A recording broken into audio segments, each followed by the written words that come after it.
তো ভাই আমার হাতে থাকা নোটটি হচ্ছে 5 টাকার একটি নোট। এটির গভর্নর হচ্ছে আতিউর রহমান।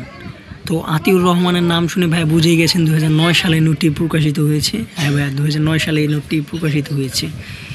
তো নোটটার পিছন দিকে রয়েছে একটি নদী এবং মানে কিছু একটা ঘাট জাতীয়, সদরঘাট বা বুড়িগঙ্গার সাইডেই বা এরকম কোনো একটা জায়গা হওয়ার কথা। এই জায়গাটা এখানে নাম দেওয়া নাই, যার কারণে ভাই এটা বোঝা যাচ্ছে না যে এটা কোন জায়গা।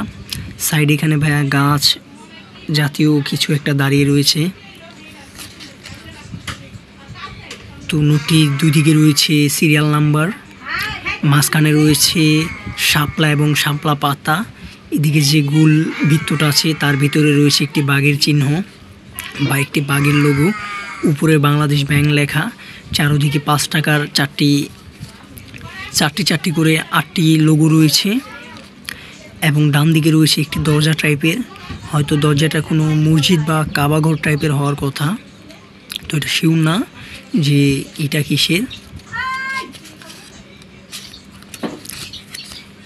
এবং বর্তমানে এই 5 টাকার নোটটি বাংলাদেশে দেখাই যায় না, আর যদিও দেখা যায় তো এতটা ভালো রূপে দেখা যায় না, হয়তো ছিঁড়া বা ট্যাপ লাগানো। কিন্তু ভাইয়া নোটটা 2021 সালে সংরক্ষণ করে রাখা, যার কারণে ভাইয়া নোটটা এতটা মানে বাজে অবস্থা হয়ে যায়নি। তো এটাই ছিল ভিডিও।